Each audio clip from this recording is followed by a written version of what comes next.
Хүүхдэд ээлдэг онцлог нэвтрүүлгийн энэ дугаарт сонгон хайрхан дүүргийн нэгдсэн эмнэлгийг онцолж байна. Тус эмнэлгийн ажилтнуудынх нь 85% нь 35 хүртэлх насны залуучууд. Ажилчдынхаа хүүхдүүдэд зориулсан цэцэрлэг өдөр өнжүүлэхийг ажилуулад сэтгэл амар ажиллах боломжийг нь бүрдүүлсэн байна. Энэ залуучууд маань ихэвчлэн 2-3 хүүхэдтэй. Эмнэлгийн орчин гэдэг бол цаг наргүй, ээж аав нь бол жижүүр тондог, хагас бүтэнцээ амралтын өдрүүдээр ажилладаг. Энэ тохиолдолд ард нь үзэж байгаа хүүхэд бол эрхэн зөрчигдчих бий, хүүхэд хамгааллын асуудал янз бүрийн хөндөгдөхөө гэдэг одоо байгууллагын зүгээс өөрсдийнхөө байгууллагын дотоод журам үйлдвэрчин ажил олгогч болон үйлдвэрчинтэй хамтарсан хамтын гэрээндээ тусгаад манайх бол жишээ хэлбэрээр явж байгаа. Үүний нэг жишээ гэвэл өглөө ээж аав нь ажилдаа ирэхдээ хүүхдтэйгээ цуг ирээд хүүхдээ манай байгууллагын ажилчдын хүүхд явдаг, 70 хүүхд явдаг цэцэрлэгтэй хүүхдээ өгөөд ажил тарахтаа хүүхдтэйгээ цуг харьдаг. Энэ бол ардаа одоо бага насны хүүхдийг хар хөнгөө үлдчихвээ, хоолундаа идсэн болоо, осол гэмтэлд орхолоо гэж ямар нэгэн тийм сэтгэл түшгүүгээр одоо сэтгэл амар ажиллаа их орчин аав ээжд нь бүрдэж байгаа. Нүүр талаасаа бол хүүхэд маань аюулгүй одоо орчинд тав тухтай бас хүмүүжих боломж. Энэ бол тус эмнэлгийн дэргэдэх цэцэрлэг. Багчууд бүтэн жил юу сурснаа эцэг ихтэй тайлгнаж байна.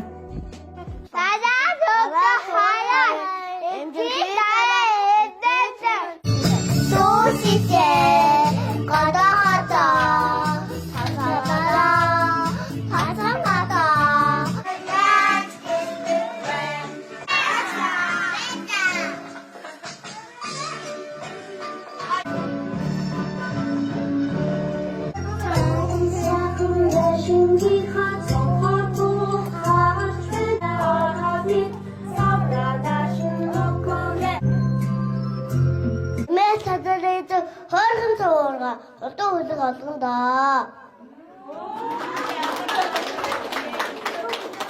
Энэ нь эрүүл мэндийн салбар тэгэхээр энэ манай Монгол улсад ингэж өөртөө цэцэрлэгтэй байгуулга айгүй цөөхөн байна. Тэр манай гэр бүлийн үед айгүй амар байгаа байхгүй юу? Шууд хурж ирлээ, охиноо өглөө ажилдаа орлоо, орой охиноо авлаа, харилцаач гэдэг юм уу те.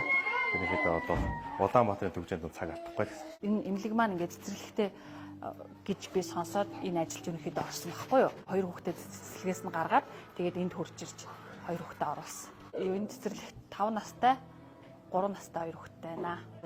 Яг хүүхдүүдийн тооны хувьд тэгээд орчны хувьд бол ер нь маш тааламжтай. Маань 5 настай одоо эх жил 9 сард сургуульд орох юм. Тэгээ одоо ингээд энэ ч өдөр өнжүүлэхтэй болохоор би эндээ цаашдаа ингээд бас ингээд хөгжлөлөд ажиллана гэсэн ер нь юм ажлын байрны юм байнга тогтвортой байдал үүсчихэж байгаа байхгүй юу. Тэгээд ингээд давхар ингээд хүүхдээ өдөр өнжүүлэхтэй өгч чинь тэгээд хүүхдээ цэцэрлэгтэй өгч чинь. Би 4 настай би билгүүдэндэг би бүжиг дууссан. Би хөлтөд миний хөлтөд миний хөл өгөөг нь уусан би эмээгийг давдаж уусан би ээжээд энэ коромиа таш тэрага байхгүй бага тайлан тоглолттой хийн дуулан бүжиглэн би 5 настай Өөшөөгөө уудан ганцаа 3 нэзэдэг. Тараад тавьж. Ээж ямар ашиг? Хүүхдийн тасаг тэрэ тэрдэг. Эвлүүдэг тоглоом. Дуу бүжиг хичээл. Манай ээж маань ингээ хүүхдийн тэрэ идэг манай дүүгийн маань хаадаг. Тэгээд би унтаа басаад ирээд дэлгүү ороод тэгээд би дуугаа чам сэтгэлдээ энэ хаал идэл тэгээд цай уугаал тэгээд унтаал басаал Сонгон хайрхан дүүргийн байгууллагын дэргэдэх цэцэрлэг байгаа. Манай 148 дугаар цэцэрлэгийн салбар бүлэг гэж явдаг. 2 бүлэгтэй, 2 бүлэг маань хоёулаа холимог бүлгээр явдаг. Нэг нь 2-оос 3 нас, нэг нь 4-оос 5 нас гэж явдаг. Ингээд гэхэд 33 хүүхэдтэй нийт 66 хүүхэд одоо ингээд хөгжүүлж байна. Одоо хүмүүжиж хөгжиж байна. Үндсэн төлбөр байхгүй. 2024 оны 10 сарын 1-ээс бүх цэцэрлэг орон дээр одоо хүүхдийн хоол нэг өдрийн хоолны зардал гээд 1000 төгрөг авдаг байна. Эмнэлгийн ашиглаж байсан хуучин барилгыг цэцэрлэг болгон тогтжуулж ашиглаж байгаагаас гадна цэцэрлэгийн хажуухан талд өдөр өнжүүлэхийг мөн ашиглалтанд оруулсан байна. Ингэснээрээ цэцэрлэгийн болоод сургуулийн насны хүүхэдтэй ажилтнуудын хувьд ажиллаа хийхэд бүрэл амар болсон гэж ярьж байлаа.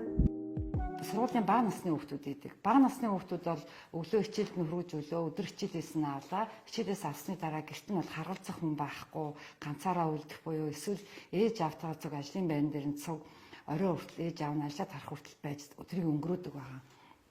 Үүнийг 5 тухтай орчин бий болгож хүүхдийн эрхийг зөрчихгүйгээр ямар гарц гаргалгаа байна гэдгийг үүднээс биднээс өөрсдийнхөө нөөц хөрөнгөөр ажилчдын хүүхдийн өдөр өнжүүлэх бүлгийг нээсэн.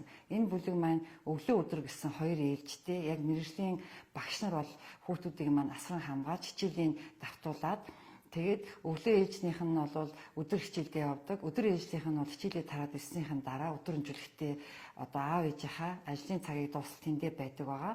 Тэгээ хүүхдүүд маань өдөр өнжөлт байж авах хугацаанд хичээл номоо хийж чөлөө цагаа өнгөрөөхөөс гадна одоо байгууллага үйл орчныхаа хороотой хамтраад өөрсдөө үн төлбөргүй 2 удаагийн хоолоор хангадаг байгаа.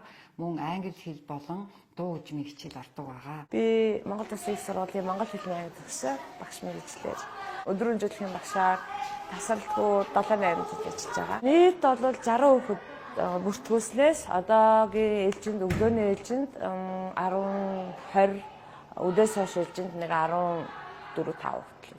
Өглөөний ээлжинд болохоор өглөө 8-аас 1 цаг гээд тэгээд өглөө 9 цагт цайндаа орчоод 9-р бид нар хүүхдэд хөглөж аваад 9 цагаас цайндаа ороод тэгээд хичээлээ хийнэ.